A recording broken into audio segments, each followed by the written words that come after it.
Hi hello ನಮಸ್ಕಾರ friends. ಇವತ್ತು ಮೊಸರು ಪರೋಟನ ಯಾವ ಥರ ಮಾಡೋದು ಅಂತ ನೋಡ್ಕೊಬರೋಣ ಬನ್ನಿ ಫ್ರೆಂಡ್ಸ್. ತುಂಬಾ ರುಚಿಯಾಗಿರುತ್ತೆ. ನೋಡ್ತಾ ಇರಲಿ ಯಾವ ಥರ ಇದೆ ಅಂತ. ಹಾಗಿದ್ರೆ ಬನ್ನಿ ಇವತ್ತಿನ ಮೊಸರು ಪರೋಟನ ಹೇಗೆ ಮಾಡೋದು ಅಂತ ನೋಡೋಣ. ಮೊದಲಿಗೆ ಒಂದು ಬೌಲ್ಗೆ ನಾನಿಲ್ಲಿ ಒಂದು ಅರ್ಧ ಕಪ್ ಆಗುವಷ್ಟು ನಾನಿಲ್ಲಿ ಮೊಸರನ್ನ ಹಾಕ್ಕೊಳ್ತಾ ಇದ್ದೀನಿ. ಗಟ್ಟಿ ಮೊಸರನ್ನ ತೊಗೊಂಡಿದ್ದೀನಿ. ಹಾಗೆ ನಾನು ಅದೇ ಕಪ್ಪಲ್ಲಿ ನಾವು ಮಾಡುವಾಗ ಕಪ್ ಅಳತೆಲೇ ನಾವು ತೊಗೋಬೇಕು. ಆಗ ತುಂಬಾ ಚೆನ್ನಾಗಿ ಬರುತ್ತೆ, ಪರ್ಫೆಕ್ಟಾಗಿ ಬರುತ್ತೆ. ಇವಾಗ ಅದೇ ಕಪ್ಪಲ್ಲಿ ಒಂದು ಅರ್ಧ ಕಪ್ ಆಗುವಷ್ಟು ಹಾಲನ್ನ ಹಾಕ್ಕೊತಾ ಇದ್ದೀನಿ. ನೋಡಿ, ಅರ್ಧ ಕಪ್ಪು ಮೊಸರಿಗೆ ಅರ್ಧ ಕಪ್ ಆಗುವಷ್ಟೇ ಹಾಲನ್ನ ಕೂಡ ಹಾಕ್ಕೊಂಡಿದ್ದೀನಿ. ಹಾಗೆ ನಾನಿಲ್ಲಿ 2 ಟೇಬಲ್ ಸ್ಪೂನ್ ಆಗುವಷ್ಟು ಸಕ್ಕರೆ ಪುಡಿನ ನಾನಿಲ್ಲಿ ಹಾಕ್ಕೊತಾ ಇದ್ದೀನಿ. ಹಾಗೆ ಒಂದು 2 ಟೇಬಲ್ ಸ್ಪೂನ್ ಆಗುವಷ್ಟು ಎಣ್ಣೆ. ಇದೆಲ್ಲ ಹಾಕಿದ ನಂತರ ಇದನ್ನು ನೀಟಾಗಿ ಮಿಕ್ಸ್ ಮಾಡ್ಕೋಬೇಕು. ನೋಡಿ, ನಾನಿಲ್ಲಿ ವಿಸ್ಕರನ್ನು ಯೂಸ್ ಮಾಡ್ತಾಯಿದ್ದೀನಿ. ಇದನ್ನು ನೀಟಾಗಿ ಈ ರೀತಿ ಮಿಕ್ಸ್ ಮಾಡ್ಕೋಬೇಕು.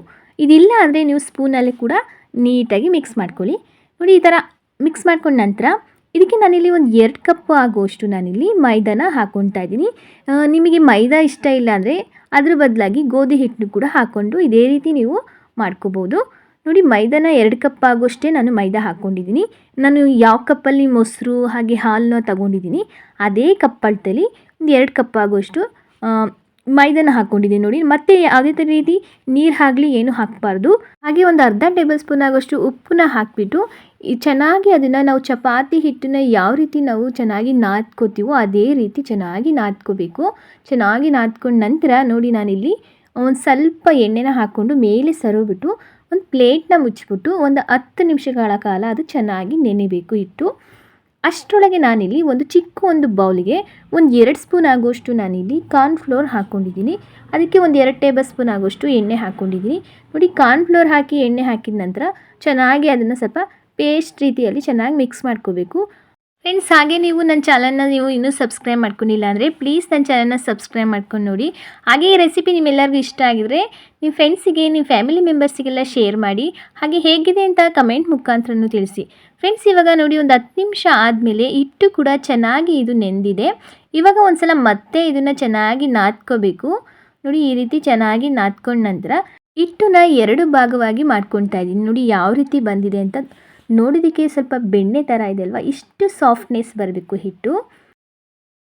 ಇವಾಗ ಇದನ್ನು ಚಪಾತಿ ಹಿಟ್ಟನ್ನು ಯಾವ ಥರ ನಾವು ಲಟ್ಟಿಸ್ತೀವೋ ಅದೇ ರೀತಿ ನಾವು ಸ್ವಲ್ಪ ಹಿಟ್ಟನ್ನ ಹಾಕ್ಕೊಂಡ್ಬಿಟ್ಟು ಇದನ್ನು ಎಷ್ಟು ತೆಳುವಾಗಿ ಬರುತ್ತೋ ಅಷ್ಟು ತೆಳುವಾಗಿ ನಾವು ಇದನ್ನು ಲಟ್ಟಿಸ್ಬೇಕು ಫ್ರೆಂಡ್ಸ್. ನಿಮಗೆ ಮೈದಾ ಹಿಟ್ಟು ಇಷ್ಟ ಇಲ್ಲ ಅಂದರೆ ನೀವು ಗೋಧಿ ಹಿಟ್ಟನ್ನು ಕೂಡ ಹಾಕ್ಕೊಂಡು ಇದೇ ಪ್ರೊಸೀಜರಲ್ಲಿ ನೀವು ಮಾಡ್ಕೋಬೋದು. ತುಂಬಾ ಚೆನ್ನಾಗಿ ಬರುತ್ತೆ ಅದು ಕೂಡ ಅಷ್ಟೇ. ಇವಾಗ ನೋಡಿ, ಈ ರೀತಿ ತಿಕ್ನೆಸ್ ಇದ್ದರೆ ಸಾಕು.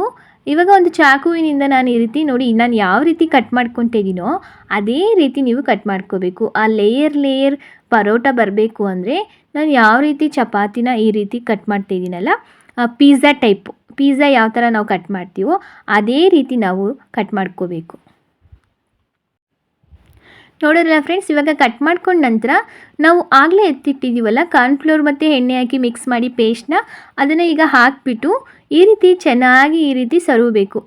ಎಲ್ಲ ಪಾರ್ಟ್ಸಿಗೂ ಕೂಡ ನೀಟಾಗಿ ಈ ರೀತಿ ಸರುಕೋಬೇಕು. ನೋಡಿರಲ್ಲ, ಇದೆಲ್ಲ ಸರುಕೊಂಡ ನಂತರ ನಾನು ಯಾವ ರೀತಿ ಅದನ್ನು ಫೋಲ್ಡ್ ಮಾಡ್ತಿದ್ದೀನಿ ನೋಡಿ ಅದೇ ರೀತಿ ನೀವು ಫೋಲ್ಡ್ ಮಾಡ್ಕೋಬೇಕು. ನೋಡಿ ಎಷ್ಟು ಈಸಿಯಾಗಿ ಮಾಡ್ಕೋಬೋದು ಅಂತ ಪರೋಟನ. ಇದು ಡಿಫ್ರೆಂಟಾಗಿರುತ್ತೆ ಫ್ರೆಂಡ್ಸ್, ತುಂಬಾ ಚೆನ್ನಾಗಿ ಬರುತ್ತೆ ಲೇಯರ್ ಪರೋಟ. ನೋಡಿದ್ರಲ್ಲ, ಇವಾಗ ಆಗಿದೆ. ಮತ್ತೆ ಇದನ್ನು ಇನ್ನೊಂದು ಸಲ ಫೋಲ್ಡ್ ಮಾಡಬೇಕಾಗುತ್ತೆ. ನೋಡಿ ಯಾವ ಥರ ಫೋಲ್ಡ್ ಮಾಡೋದು ಅಂತ ತೋರಿಸ್ತಿದ್ದೀನಿ. ಇದೇ ರೀತಿ ಮತ್ತೆ ಅದನ್ನು ಒಳಗಡೆ ನೀಟಾಗಿ ಈ ರೀತಿ ಫೋಲ್ಡ್ ಮಾಡ್ಕೋಬೇಕು. ನೋಡಿ, ತುಂಬಾ ಈಸಿಯಾಗಿ ಮಾಡ್ಕೋಬೋದು ಫ್ರೆಂಡ್ಸ್. ಹೊರಗಡೆ ಹೋಗಿ ತಿನ್ನೋದಕ್ಕಿಂತ ಮನೇಲೇ ಈ ರೀತಿ ನಾವು ಪರೋಟನ ಮಾಡ್ಕೊಂಡು ತಿನ್ಬೋದು. ತುಂಬಾ ರುಚಿಯಾಗಿರುತ್ತೆ. ನಿಮಗೆ ಬರಲ್ಲ ಅನ್ನೋರು ಕೂಡ ಈ ರೀತಿ ಸುಲಭ ವಿಧಾನದಲ್ಲಿ ನೀವು ಪರೋಟನ ಮಾಡ್ಕೋಬೋದು. ಮೈದಾ ಹಿಟ್ಟು ಬೇಡ ಅನ್ನೋರು ಗೋಧಿ ಹಿಟ್ಟನ್ನು ಕೂಡ ಬಳಸ್ಕೊಂಡು ತುಂಬಾ ಈಸಿಯಾಗಿ ಹೆಲ್ತಿಯಾಗಿ ಕೂಡ ಮಾಡ್ಕೋಬೋದು ಪರೋಟನ ಫ್ರೆಂಡ್ಸ್. ಇವಾಗ ನೋಡಿ, ಈಗ ಆಗಿದೆ. ಸ್ವಲ್ಪ ಇದನ್ನು ಹಿಟ್ಟನ್ನ ನೀಟಾಗಿ ಉದುರಿಸ್ಕೊಬಿಟ್ಟು ನಾವು ಇದನ್ನು ಲಟ್ಟಿಸ್ಕೊಳ್ಳೋಣ. ತೀರ ನಾವು ತೆಳುವಾಗಿ ಲಟ್ಟಿಸ್ಬಾರ್ದು, ಯಾಕೆಂದರೆ ಪರೋಟ ಆಗಿರೋದ್ರಿಂದ ತಿಕ್ನೆಸ್ ಇರಬೇಕು. ನೋಡಿ, ಈ ರೀತಿ ಲಟ್ಟಿಸ್ಕೊಂಡ ನಂತರ ತೋರಿಸ್ತಿದ್ದೀನಲ್ಲ, ಇಷ್ಟು ತಿಕ್ನೆಸ್ ಇದ್ದರೆ ಸಾಕು. ನೋಡಿ, ಈ ರೀತಿ ತಿಕ್ನೆಸ್ ಇರಬೇಕು. ಇದನ್ನು ಒಂದು ಪ್ಲೇಟಿಗೆ ಹಾಕ್ಕೊಳ್ಳೋಣ. ಇದೇ ಥರ ಎಲ್ಲವನ್ನೂ ಕೂಡ ನಾವು ಲಟ್ಟಿಸ್ಕೊಂಡು ಪ್ಲೇಟಿಗೆ ಇಟ್ಕೊಳ್ಳೋಣ. ಇದಾದಮೇಲೆ ಫ್ರೆಂಡ್ಸ್, ನಾನಿಲ್ಲಿ ಒಂದು ಪ್ಯಾನ್ ತೊಗೊಂಡಿದ್ದೀನಿ. ಪ್ಯಾನ್ ಚೆನ್ನಾಗಿ ಕಾದ ನಂತರ ಒಂದು ಸ್ವಲ್ಪ ಎಣ್ಣೆ ಹಾಕ್ಕೊಂಡಿದ್ದೀನಿ. 1 ಟೇಬಲ್ ಸ್ಪೂನ್ ಆಗೋಷ್ಟು ಎಣ್ಣೆ ಹಾಕ್ಕೊಂಡು ಒಂದು ಮೀಡಿಯಮ್ ಫ್ಲೇಮಲ್ಲಿ ನಾವು ಇದನ್ನು ಚೆನ್ನಾಗಿ 2 ಸೈಡು ಬೇಯಿಸ್ಕೋಬೇಕು. ಜಾಸ್ತಿ ಉರಿ ಕೊಟ್ಬಿಟ್ರೆ ಅದು ಸೀದ್ಬಿಡುತ್ತೆ. ಹಾಗಾಗಿ ನಾವು ಮೀಡಿಯಮ್ ಫ್ಲೇಮು ಅಥವಾ ಲೋ ಫ್ಲೇಮಲ್ಲಿ ಇಟ್ಕೊಂಡು ಚೆನ್ನಾಗಿ 2 ಸೈಡು ಬೇಯಿಸ್ಕೋಬೇಕು. ಒಂದು ಸ್ವಲ್ಪ ನಾನು ಇದಕ್ಕೆ ಎಣ್ಣೆ ಹಾಕ್ಕೊಳ್ತಾ ಇದ್ದೀನಿ. ಫ್ರೆಂಡ್ಸ್, ನಿಮಗೆ ಎಣ್ಣೆ ಇಷ್ಟ ಇಲ್ಲ ಅಂದರೆ ಇದ್ರ ಬದಲಾಗಿ ತುಪ್ಪ, ಬೆಣ್ಣೆ ಯಾವ್ದು ಬೇಕಾದ್ರೂ ನೀವು ಹಾಕ್ಕೊಳ್ಬೋದು. ನಿಮ್ಗೆ ಯಾವ್ದು ಇಷ್ಟ ಆಗುತ್ತೆ ಅದನ್ನು ನೀವು ಹಾಕ್ಕೊಂಡು ಮಾಡ್ಕೋಬೋದು. ನಾನಿಲ್ಲಿ ಒಂದು ಸ್ವಲ್ಪ ಎಣ್ಣೆ ಹಾಕ್ಕೊಂಡು ಇದನ್ನು ನೀಟಾಗಿ ಒಂದು ಮೀಡಿಯಮ್ ಫ್ಲೇಮಲ್ಲಿ ಚೆನ್ನಾಗಿ 2 ಸೈಡು ಚೆನ್ನಾಗಿ ಬೇಯಿಸ್ಕೋಬೇಕು. ನೋಡಿ ಎಷ್ಟು ಚೆನ್ನಾಗಿ ಉಬ್ಬಿ ಬರ್ತಾಯಿದೆ ಅಂತ. ನಾನಿಲ್ಲಿ ಯಾವುದೇ ರೀತಿ ಸೋಡಾ ಆಗಲಿ ಏನೂ ಹಾಕಿಲ್ಲ. ಆದರೂ ಕೂಡ ಅಷ್ಟೇ ತುಂಬಾ ಚೆನ್ನಾಗಿ ಬಂದಿದೆ ಅಲ್ವಾ ಫ್ರೆಂಡ್ಸ್. ರುಚಿನೂ ಅಷ್ಟೇ ತುಂಬಾ ಚೆನ್ನಾಗಿದೆ. ಒಂದು ಸತಿನಾರು ನೀವು ಕೂಡ ಈ ಮೊಸರು ಪರೋಟನ ಟ್ರೈ ಮಾಡಿ, ನಿಮ್ಮೆಲ್ಲರಿಗೂ ಇಷ್ಟ ಆಗುತ್ತೆ ಫ್ರೆಂಡ್ಸ್. ನೋಡ್ತಾ ಇದ್ರಲ್ಲ ಯಾವ ಥರ ಬಂದಿದೆ ಅಂತ. ಫ್ರೆಂಡ್ಸ್, ತುಂಬಾ ರುಚಿಯಾಗಿರುತ್ತೆ. ಹೊರಗಡೆ ಹೋಗಿ ಹೋಟೆಲ್ಗೆಲ್ಲ ಹೋಗಿ ತಿನ್ನೋದಕ್ಕಿಂತ ಮನೇಲೇ ಈ ರೀತಿ ಮೊಸರು ಪರೋಟನ ತುಂಬಾ ರುಚಿಯಾಗಿ ನಾವು ಮನೆಯಲ್ಲೇ ಮಾಡ್ಕೋಬೋದು. ನೋಡ್ತಾ ಇದ್ರಲ್ಲ ಯಾವ ಥರ ಬಂದಿದೆ ಅಂತ. ಇದನ್ನು ಒಂದು ಪ್ಲೇಟಿಗೆ ಕೂಡ ಹಾಕ್ಕೊಂಡಿದ್ದೀನಿ. ನೋಡಿದ್ರಲ್ಲ ಯಾವ ಥರ ಬಂದಿದೆ ಅಂತ. ನನಗಂತೂ ತುಂಬಾ ಇಷ್ಟ ಆಯಿತು ಫ್ರೆಂಡ್ಸ್. ನಿಮಗೂ ಅಷ್ಟೇ ತುಂಬ ಇಷ್ಟ ಆಗಿದೆ ಅನ್ಕೋತೀನಿ. ಫ್ರೆಂಡ್ಸ್, ಈ ರೆಸಿಪಿ ನಿಮ್ಮೆಲ್ಲರಿಗೂ ಇಷ್ಟ ಆಗಿದ್ರೆ ಪ್ಲೀಸ್ ನನ್ನ ಚಾನಲ್ನ ಸಬ್ಸ್ಕ್ರೈಬ್ ಮಾಡ್ಕೊಂಡು ನೋಡಿ. ಹಾಗೆ ನಿಮ್ಮ ಫ್ರೆಂಡ್ಸಿಗೆ, ನಿಮ್ಮ ಫ್ಯಾಮಿಲಿ ಮೆಂಬರ್ಸಿಗೆಲ್ಲ ಈ ರೆಸಿಪಿನ ಶೇರ್ ಮಾಡಿ. ಹಾಗೆ ಹೇಗಿದೆ ಅಂತ ಕಮೆಂಟ್ ಮುಖಾಂತರ ತಿಳಿಸಿ.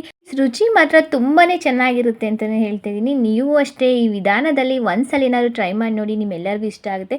ಫ್ರೆಂಡ್ಸ್, ಈ ವಿಡಿಯೋ ನೋಡಿದ್ದಕ್ಕೆ ನಿಮ್ಮೆಲ್ಲರಿಗೂ ಕೂಡ ಧನ್ಯವಾದ.